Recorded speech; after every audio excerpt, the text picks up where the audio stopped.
દીકરીના બાપ જોડે ગદ્દારી કરી. ખોટી જગ્યાએ દુશ્મની હોય આ દુશ્મની તને બહુ ભારે પડશે. અરે 43 વર્ષના ડોહા ગમન હોનથો બોલું તારા હો આ મેસેજ નો જવાબ વાળું તું નેતા થઈને ફરે ને. હા જયદીપોમાં બોલો બોલો. બસ એકદમ મોજ મોજ. પ્રોબ્લેમ તો ઘણા વર્ષોથી છે જ તે પણ અત્યારે લગીને ચૂપ હતી.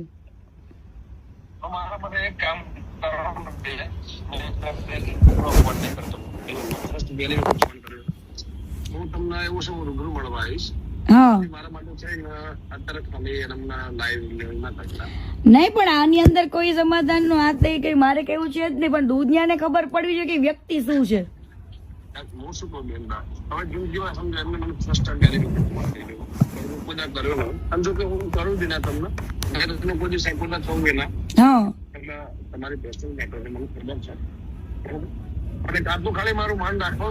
અને ત્યાર વખતે કેવું છે ગમન બુવાજી, ત્યાર વખતે છે ને કીર્તિ પટેલ એકદમ ભોળી વ્યક્તિ હતી ને મેં સહન કરેલું છે બરાબર. અને ઈ મારા મા બાપ પાસે જઈને બેઠો 3 વાર મારા પપ્પા પાસે ગયો ત્યારે મેં એની મેટર ચૂપ રાખી હતી. પણ આની હવે એક પછી એક બધા ગેમ કરે છે તો મારી આરે ગેમ કરી હતી તો હું કેમ ના ખુલીને કહું લોકોને. જે હશે હું બતાવડા છે મારી જવાબદારી બસ. બરાબર ના એવું પતાવવાનું આમાં કઈ પતાવવાનું છે જ નહીં મારે. આજે નાના આરી આબરૂ જાય. આજે મેં આટલું બધું કર્યું છે. મને તો મીડિયા વાળા કેટલાય કોલ કરે. હજુ મીડિયામાં તો ડિબેટમાં હું બેઠી જ નથી. કાલથી બેસીશ. આવા લોકોની આંખ ખુલવી જોઈએ. ખોટા માણસને સપોર્ટ કરીને કોઈ મતલબ નથી. ઈ કેને એને કેટલી છોકરીઓની જિંદગી બગાડી એ બધું જ કહીશ.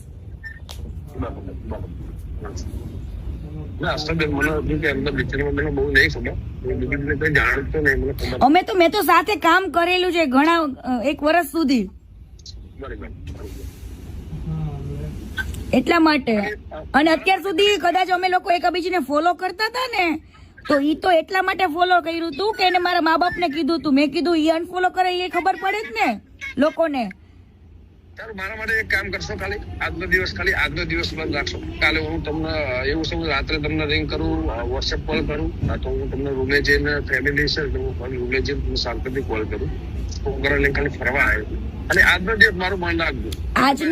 આજનો દિવસમાં એવું છે મેં ટાઈમ મૂક્યો હોય ને ટાઈમ ને કોઈ દિવસ હું ઉલી નથી કરતી કેમ કે લોકો પછી મને એવું કે મેં કોઈ વસ્તુ માટે નથી કર્યો. મેં લોકોની આંખો ખોલવા માટે ઓનલી ફોર આ વસ્તુ કરું છું.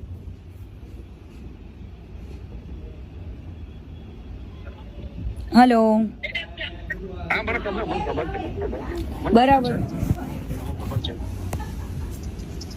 એટલે આમાં તમે સમજો બુવાજી મારે કેવાય ને સ્વાભિમાન ને મારા સન્માન ની વાત છે બરાબર. અને આને તો કેટલા લોકો સાથે ગદ્દારી કરી છે એડવર્ટાઇઝમાં ને કેમાં કેટલે બધા પાર્ટનરશીપોમાં તે બરાબર.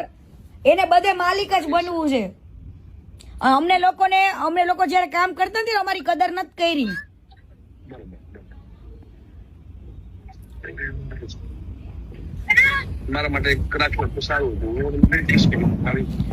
પણ આવી વાતમાં તમારી વસ્તુ હોય ને ગમન બુવાજી તો તમે હજુ વસ્તુ અલગ છે. પણ આવી વાતમાં તો હું કઈ રીતના હું કરી શકું એમને. એક કામ કરો હું તમને 10 મિનિટમાં કોલ કરું. છોકરોને ખાલી હા વાંધો નહીં. હા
મદદ માંગી હોય અને એનો ભાઈ જે બાલો રહ્યો ને એ બાલો ફોન ઉપાડે અને એક્ટર છે અલગ ભાષામાં વાત કરે, અલગ અવાજ કાઢીને હલો કે ખજૂરભાઈનો ભાણો બોલું, અરે ખજૂરભાઈ બીજી છે, ખજૂરભાઈ કામમાં છે, હા ભાઈ તમને કહી દઈશ, અને પછી કહી જ દઈશ.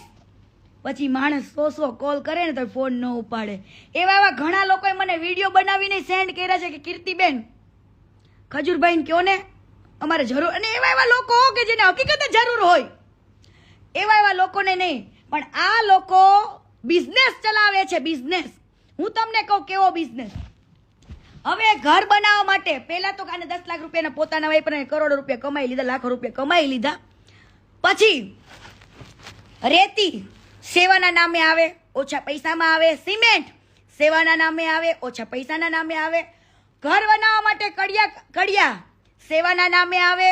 આખા ગામના છોકરા એનો પરસેવો વહેઈને ઘરમાં મદદ કરે ને, ક્યારે એને કોઈએ નથી કીધું કે તમે પણ ભગવાન સમાન છો, તમે પણ આ ઘરના ભાગીદાર છો, તમે પણ નિમિત્ત છો. આવું કોઈ જ દીકરાને નથી કીધું. હરેક ગામમાં લોકોએ પરસેવા વહ્યા છે ને, એક ઈટે એના પરસેવો રેડો છે. પણ આ બંને ભાઈઓ એવું રીતના કરે, આખા લગર વગર થઈ જાય. કેવા? પબ્લિકના દિલ જીતવા માટે દાઢી વધારશે. શું કરશે? દાઢી વધારશે. પબ્લિકના દિલ જીતવા માટે ઓનલી ફોર કેટલા દાડા દાઢી વધારશે, નામ કરશે. પણ તું પેટનો કેટલો મેલો છે તો કે, તે કેટલીક સ્ત્રીઓ જાણે ગદ્દારી કરી તો કે, તે કેટલીક સ્ત્રીઓને કેટલી છોકરીઓને તારા કામમાં લેવા માટે કેટલી છોકરીઓ જોડે કોમ્પ્રોમાઇઝ કરાવડાવ્યા તો કે પેટ મેલા હાડા. હવે મેં તમને વાત કરી દીધી ને કે રેતી, ઈટો, કપચી એ બધું સેવાના નામે ઓછા ભાવમાં આવે. કડિયા કામે બિચારા કડિયા તે એક સેવા ભાવી રૂપિયા આવે. હે કોઈ દી કડિયાને કોઈ નથી કીધું, કોઈ દી જે કપચી આપે, રેતી આપે ને એને તમને નથી કીધું કે તમે દાતાર છો, દાનવી છો, દાનેશ્વર છો. એવું તમે કોઈ દી નથી કીધું, કોઈને પણ નથી કીધું. પણ આ ભંગારને તમે ભગવાન બનાવ્યો, અને ઈ ભંગાર એવા લોકોનું જ ઘર બનાવે કે જે આમ એવું ઘર હોય એવા ઘરનું શૂટિંગ કરશે, વિડીયો બનાવશે અને પછી યુટ્યુબમાં મૂકશે. હવે એક ઘરની કિંમત એમ કે છે ને, એક ઘરનો ખર્ચો હું 10 લાખ રૂપિયા કરું છું. કાઢું જ કોટેશન. જે રીતનું એ ઘર બનાવે ને એ 4.5 લાખ રૂપિયામાં રેડી થાય. રેતી સસ્તા ભાવે આવે છે, સિમેન્ટ એ હાવ મફતના ભાવે જ દે છે. આને સેવાના નામથી નથી. તે એને ત્યાં કામ કરે ને બધા છોકરા તો ગામના હોય છે બિચારા, બરાબર. કડિયા લોકો તે સેવાના નામે જે આપે ને, ખજૂરભાઈ એમ કે તમે જે આપો એ લઈ લેશું, એવી રીતના આવે છે. 4.5 લાખ રૂપિયામાં ઘર રેડી કરે. એ જ વિડીયો એને એટલા બધા વ્યૂઝ મળે ને, એવા જ વ્યક્તિનો હાથ પકડે, એવા જ વ્યક્તિનું ઘર બનાવે, અને એવા જ વ્યક્તિને ખબર નથી 4.5 લાખ રૂપિયામાંથી આ વ્યક્તિ યુટ્યુબમાંથી 20-25 લાખ રૂપિયા કમાય. કેટલા? 20-25 લાખ રૂપિયા કમાય. 4.5. હવે તમે 20-25 લાખ રૂપિયા કમાતા હોય તો 4.5 લાખ રૂપિયા ન ખર્ચી શકો?